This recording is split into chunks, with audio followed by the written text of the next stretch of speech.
ಜೈ ಶ್ರೀರಾಮ್. ನಮಸ್ಕಾರ ಸ್ನೇಹಿತರೆ, ಅರುಣೋದಯ ಚಾನಲ್ಗೆ ತಮಗೆಲ್ಲ ಸ್ವಾಗತ. ಸ್ನೇಹಿತರೆ, 2025 ಮೇ 14ನೇ ತಾರೀಕಿನಿಂದ ಗುರುಗ್ರಹದ ಬದಲಾವಣೆ ನಡೀತಾ ಇದೆ. ಗುರು ವೃಷಭ ರಾಶಿಯನ್ನು ಬಿಟ್ಟು ಮಿಥುನ ರಾಶಿಗೆ ಹೋಗಿ ಸಂಚಾರವನ್ನು ಪ್ರಾರಂಭ ಮಾಡ್ಕೊಳ್ತಾ ಇದ್ದಾರೆ. ಈ ವರ್ಷ ಪೂರ್ತಿ ಕೂಡ ಈ ಗುರುಗ್ರಹದ ಬದಲಾವಣೆಯಿಂದ ಮೇಷ ರಾಶಿಯವರಿಗೆ ಯಾವ ತರಹದ ಫಲಿತಾಂಶಗಳು ಕಾದಿವೆ ಅಂತ ನೋಡೋಣ. ಸ್ನೇಹಿತರೆ, ಒಂದು ಕಿವಿ ಮಾತನ್ನು ಹೇಳ್ತೀನಿ. ಗುರುಬಲ ಶನಿಬಲ ಅನ್ನೋದು ತುಂಬ ಜನಕ್ಕೆ ಇದನ್ನು ಪಾಸಿಟಿವ್ ಆಗಿ ತೊಗೊಂಡ್ಬಿಡ್ತಾರೆ. ಅದೇ ಗುರುಬಲ ಇದೆ, ಸೊ ಶನಿಬಲ ಇದೆ, ಸೊ ನಾವು ಯಾವ ಕೆಲಸಕ್ಕೆ ಕೈ ಹಾಕಿದ್ರು ಓಕೆ, ಅಥವಾ ಅವರು ಆ ವಿಡಿಯೋದಲ್ಲಿ ಹೇಳಿಬಿಟ್ಟಿದ್ದಾರೆ ಲಕ್ಷಾನುಗಟ್ಟಲೆ ಸಂಪಾದನೆ ಮಾಡ್ತೀವಿ. ಸೊ ಈ ಥರ ಒಂದು ಕಾಲ್ಪನಿಕ ಒಂದು ಸ್ಥಿತಿ ನಮಗೆ ಬರ್ತಾ ಇದೆ. ಆದರೆ ನಮ್ಮ ಜನ್ಮ ಜಾತಕದಲ್ಲಿರ್ತಕ್ಕಂತಹ ದಶಾಭುಕ್ತಿ ತುಂಬ ಮುಖ್ಯವಾಗಿರ್ತಕ್ಕಂತಹ ಅಂಶ ಆಗಿರುತ್ತೆ. ನಮಗೆ ಎಷ್ಟೇ ಗುರುಬಲ ಇದ್ದರೂ ಎಷ್ಟೇ ಶನಿಬಲ ಇದ್ದರೂ ದಶಾಭುಕ್ತಿ ಯಾವುದು ಅಂತ ನೋಡ್ಕೋಬೇಕು. ಈಗ ಫಾರ್ ಎಕ್ಸಾಂಪಲ್ ಗುರುಬಲ ಬಂದಿದೆ ನಿಮಗೆ, ಮೇಷರಾಶಿಯವರಿಗೆ ಒಂದು ಎಕ್ಸಾಂಪಲ್ ಕೊಡ್ತಾ ಇದ್ದೇನೆ. ಈಗ ಒಂದು ರಾಶಿಗೆ ಗುರುಬಲ ಬಂದಿದೆ, ಅದೇ ಸಮಯದಲ್ಲಿ ಗುರು ದಶನೂ ಕೂಡ ನಡೀತಾ ಇದ್ದರೆ ಇನ್ನೂ ತುಂಬ ಚೆನ್ನಾಗಿರುತ್ತೆ. ಅದೇ ಸಮಯದಲ್ಲಿ ಯಾವುದಾದ್ರು ರಾಹು ದಶನೋ ಕೇತು ದಶನೋ ಕೆಟ್ಟ ಅವಧಿ ನಡೀತಾ ಇದ್ದರೆ ಸೊ ನಿಮಗೆ ಅಷ್ಟೊಂದು ಗುರುಬಲದಿಂದ ಒಂದು ಒಳ್ಳೆಯ ಫಲಿತಾಂಶಗಳು ಸಿಗೋದಕ್ಕೆ ಸಾಧ್ಯನೇ ಇರೋದಿಲ್ಲ. ಅದು ಅಲ್ಲದೆ ಮೇಷರಾಶಿಯಲ್ಲಿ ಲಕ್ಷಾನುಗಟ್ಟಲೆ ಇರ್ತಾರೆ. ಅಂದರೆ ಮೇಷರಾಶಿಯಲ್ಲಿ ಹುಟ್ಟಿರ್ತಕ್ಕಂಥವ್ರು ಲಕ್ಷಾನುಗಟ್ಟಲೆ ಇರ್ತಾರೆ. ಅವರೆಲ್ಲರಿಗೂ ಕೂಡ ಒಂದೇ ತರಹದ ಫಲಿತಾಂಶಗಳು ಕೂಡ ಇರೋದಿಲ್ಲ. ಅಷ್ಟಕವರ್ಗ ದಶಾಭುಕ್ತಿ ಇದು ತುಂಬ ಮುಖ್ಯವಾಗಿರ್ತಕ್ಕಂತಹ ಅಂಶ ಆಗಿರುತ್ತೆ ಸ್ನೇಹಿತರೆ. ಇದನ್ನು ನೀವು ನೆನಪು ಇಟ್ಕೊಂಬಿಡಿ. ಆಮೇಲೆ ಇವಾಗ ದಶಾಭುಕ್ತಿ ಚೆನ್ನಾಗಿಲ್ಲ, ಗುರುಬಲ ಇದೆ, ಶನಿಬಲನೂ ಇದೆ. ಆದರೆ ಇದು ಯಾವ ಥರ ಫಲಿತಾಂಶ ಸಿಗ್ತಾ ಹೋಗುತ್ತೆ ನಮಗೆ ಅಂತಂದರೆ, ಬೇಸಿಗೆಯಲ್ಲಿ ಮಳೆ ಬಂದು ಹೋದ ಹಾಗೆ ಇರುತ್ತೆ ಅಷ್ಟೇ. ಅಂದರೆ ಬೇಸಿಗೆ ಕಾಲದಲ್ಲಿ ಮಳೆ ಬಂದರೆ ಎಷ್ಟು ಮಳೆ ಬಂದ್ರೂ ಅದು ಬೇಗನೆ ತೇವ ಅಂತಕ್ಕಂಥದ್ದು ಒಣಗೋಗ್ಬಿಡುತ್ತೆ. ಆಮೇಲೆ ಬೇಸಿಗೆ ಕಾಲದಲ್ಲಿ ಯಾವಾಗಲೂ ಕೂಡ ಮಳೆ ಕೂಡ ಬರ್ತಾ ಇರೋದಿಲ್ಲ. ಅಂದರೆ ಆಗಿಂದಾಗೆ ಸ್ವಲ್ಪ ಯಾರೋ ಒಬ್ಬರು ಸಪೋರ್ಟ್ ಸಿಗುತ್ತೆ ಅಷ್ಟೇ, ಚಿಕ್ಕದಾಗಿ ಸಪೋರ್ಟ್ ಸಿಗ್ತಾ ಹೋಗುತ್ತೆ ಗುರುಬಲ ಶನಿಬಲ ಇದ್ದಾಗ ದಶಾಭುಕ್ತಿ ಚೆನ್ನಾಗಿಲ್ಲ ಅಂತಂದರೆ. ಸೊ ನಿಮಗೆ ಇದು ಅರ್ಥ ಆಗಲಿ ಅನ್ನೋ ಉದ್ದೇಶಕ್ಕೋಸ್ಕರ ಹೇಳಿದ್ದು. ಬನ್ನಿ ಸ್ನೇಹಿತರೆ, ಇದೊಂದು ಮೇಷರಾಶಿಯಲ್ಲಿ ಹುಟ್ಟಿರ್ತಕ್ಕಂಥವ್ರಿಗೆ ಏನು ತೃತೀಯ ಭಾವದಲ್ಲಿ ಗುರುವಿನ ಸಂಚಾರ ನಡೀತಾ ಇದೆ, ಇದು ನಿಮಗೆ ಯಾವ ತರಹದ ಫಲಿತಾಂಶಗಳು ಸಿಗ್ತಾ ಹೋಗುತ್ತೆ ಅಂತ ನೋಡ್ತಾ ಹೋಗೋಣ.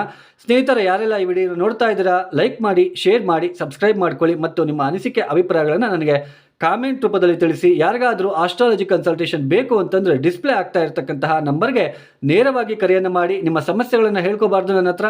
ನನಗೆ ಡೇಟ್ ಆಫ್ ಬರ್ತು ಟೈಮಿಂಗ್ಸು ಮಾತ್ರ ಬೇಕು.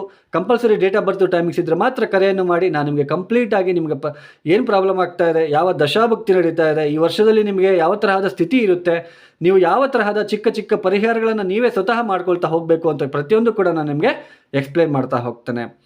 ಸ್ನೇಹಿತರೆ, ಈ ಒಂದು ಮೇಷರಾಶಿಯಲ್ಲಿ ಹುಟ್ಟಿರ್ತಕ್ಕಂಥವ್ರಿಗೆ ತೃತೀಯ ಭಾವದಲ್ಲಿ ಗುರುವಿನ ಸಂಚಾರ ಏನು ನಡೀತಾ ಇದೆ, ತೃತೀಯ ಭಾವದಲ್ಲಿ ಕುತ್ಕೊಂಡ್ಬಿಟ್ಟು ಈ ಒಂದು ವರ್ಷದಲ್ಲಿ ಗುರು ಯಾವ ಮನೆಯನ್ನು ನೋಡ್ತಾ ಇದ್ದಾರೆ ಅಂದರೆ, ನಿಮ್ಮ ಒಂದು ರಾಶಿಯಿಂದ ಸಪ್ತಮ ಭಾವವನ್ನು ನೋಡ್ತಾ ಇರ್ತಾರೆ. ಆಮೇಲೆ ನಿಮ್ಮ ಒಂದು ರಾಶಿಯಿಂದ ನವಮ ಭಾವವನ್ನು ನೋಡ್ತಾ ಇರ್ತಾರೆ, ಅಂದರೆ 9ನೇ ಮನೆಯನ್ನು ನೋಡ್ತಾ ಇರ್ತಾರೆ. ಆಮೇಲೆ ಮೇಷರಾಶಿಯಿಂದ ಲಾಭಸ್ಥಾನವಾಗಿರ್ತಕ್ಕಂತಹ ಕುಂಭ ರಾಶಿಯನ್ನು ನೋಡ್ತಾ ಇರ್ತಾರೆ ಗುರುಗ್ರಹ. ಈ ಗುರು ಅಂತಂದರೆ ಎಕ್ಸ್ಪ್ಯಾನ್ಷನ್ ಪ್ಲಾನೆಟ್. ಅದು ರೋಗ ಕೊಟ್ಟರು ರೋಗ ಕೊಡ್ತಾನೆ ಇರ್ತಾರೆ.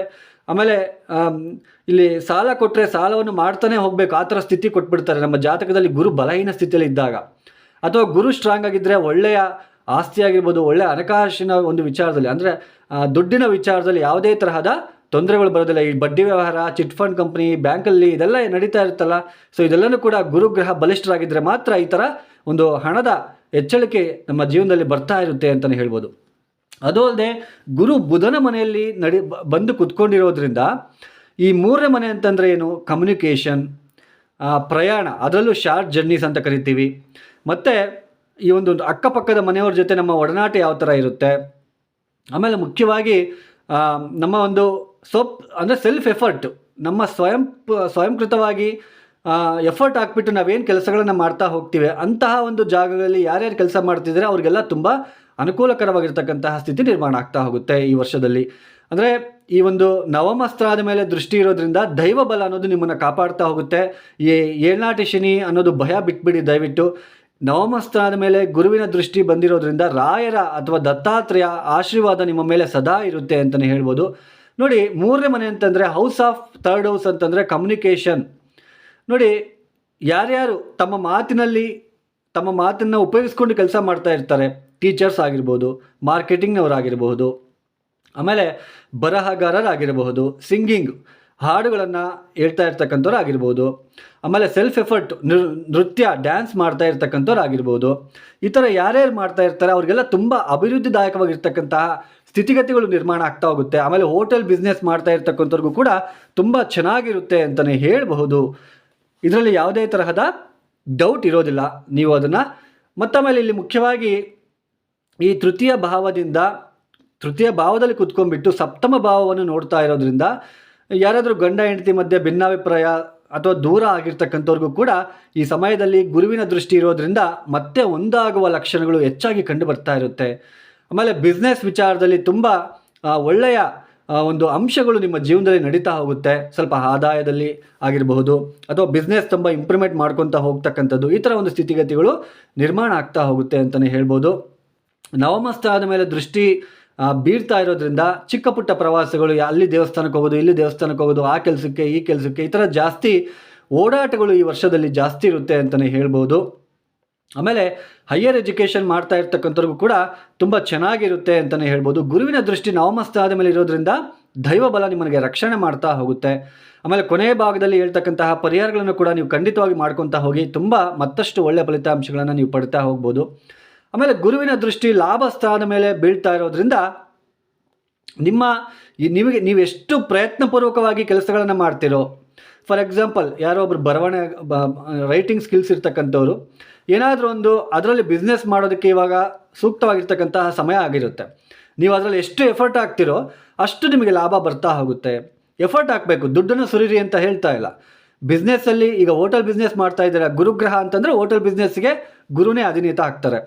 ಸೊ ಹೋಟೆಲ್ ಬಿಸ್ನೆಸ್ ಮಾಡ್ತಾ ಇರ್ತಕ್ಕಂಥವ್ರಿಗೆ ಜಾಸ್ತಿ ಇನ್ನಷ್ಟು ದುಡ್ಡು ಸುರಿದ್ಬಿಟ್ರೆ ನಾವು ಇನ್ನೂ ಸ್ವಲ್ಪ ಬಿಸ್ನೆಸ್ ಎಕ್ಸ್ಪ್ಯಾನ್ಷನ್ ಮಾಡ್ಕೊಳ್ಳೋದು ಇದೆಲ್ಲ ಹೇಳ್ತಾ ಇರೋದು. ಸ್ವಪ್ರಯತ್ನ ಅಂತಂದರೆ ಕಷ್ಟಪಡಬೇಕು, ಅದರಲ್ಲಿ ಮತ್ತೊಂದು ಸ್ವಲ್ಪ ಟೇಸ್ಟ್ ಕೊಡೋದು ಅಥವಾ ಐಟಮ್ಸ್ನ ಇನ್ನೂ ಸ್ವಲ್ಪ ಜಾಸ್ತಿ ಮಾಡೋದು, ಈ ಥರ ಏನಾದರೂ ಮಾಡ್ಕೊತಾ ಹೋಗಿ, ದುಡ್ಡನ್ನು ಜಾಸ್ತಿ ಬಂಡವಾಳ ಹಾಕಿ ಅಂತ ನಾನು ಮಾತ್ರ ಇಲ್ಲಿ ಹೇಳ್ತಾ ಇಲ್ಲ.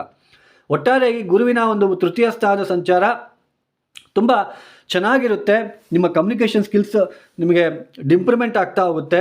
ಮತ್ತಾಮೇಲೆ ಇಲ್ಲಿ ಮತ್ತೊಂದು ವಿಷಯ, ಸಪ್ತಮ ಭಾವದ ಮೇಲೆ ಗುರುವಿನ ದೃಷ್ಟಿ ಬೀಳ್ತಾ ಇರೋದ್ರಿಂದ ನಿಮ್ಮ ದಶಾಭುಕ್ತಿ ಏನಾದರೂ ಚೆನ್ನಾಗಿದ್ದ ಪಕ್ಷದಲ್ಲಿ ಯಾರೋ ನಿಮ್ಮ ಅಕ್ಕಪಕ್ಕ ಮನೆಯವರೋ ಅಥವಾ ಕುಟುಂಬದ ಯಾರೋ ಹಿರಿಯರೋ ಅವ್ರ ಕಡೆಯಿಂದ ಯಾವುದಾದ್ರೂ ಒಂದು ಸಂಬಂಧಗಳು ಬರ್ತಾ ಹೋಗುತ್ತೆ. ಅಂದರೆ ಈ ಒಂದು ಮದುವೆಗೆ ಯಾರೆಲ್ಲ ಗಂಡು ಅಥವಾ ಹೆಣ್ಣನ್ನು ಹುಡುಕ್ತಾ ಇರ್ತಿರೋ, ಸೊ ಅವ್ರ ಕಡೆಯಿಂದ ಈ ಒಂದು ವರ್ಷದಲ್ಲಿ ಸಂಬಂಧಗಳು ಬರೋದಕ್ಕೆ ಚಾನ್ಸಸ್ ಹೆಚ್ಚಾಗಿ ಕಂಡು ಬರ್ತಾ ಇರುತ್ತೆ ಅಂತಲೇ ಹೇಳಬಹುದು. ಅಂದರೆ ಅಕ್ಕಪಕ್ಕ ಮನೆಯವರು ಈ ಥರ ನಮ್ಮ ಹುಡುಗ ಇದ್ದಾನೆ, ತುಂಬ ಅನುಕೂಲಸ್ಥ, ನೀವು ಕೊಟ್ಬಿಟ್ಟು ಮದುವೆ ಮಾಡ್ಬೋದು, ಈ ಥರ ಒಂದು ಸ್ಥಿತಿಗತಿಗಳು ನಿರ್ಮಾಣ ಆಗ್ತಾ ಹೋಗುತ್ತೆ ಅಂತಲೇ ಹೇಳ್ಬೋದು. ಆಮೇಲೆ ಅಕ್ಕಪಕ್ಕದವರ ಜೊತೆ ಒಳ್ಳೆಯ ಬಾಂಧವ್ಯ ಇರ್ತಾ ಹೋಗುತ್ತೆ, ನಿಮಗೆ ಅವರ ಸಪೋರ್ಟ್ ಕೂಡ ಸಿಗ್ತಾ ಹೋಗುತ್ತೆ ಅಂತಲೇ ಹೇಳ್ಬಹುದು.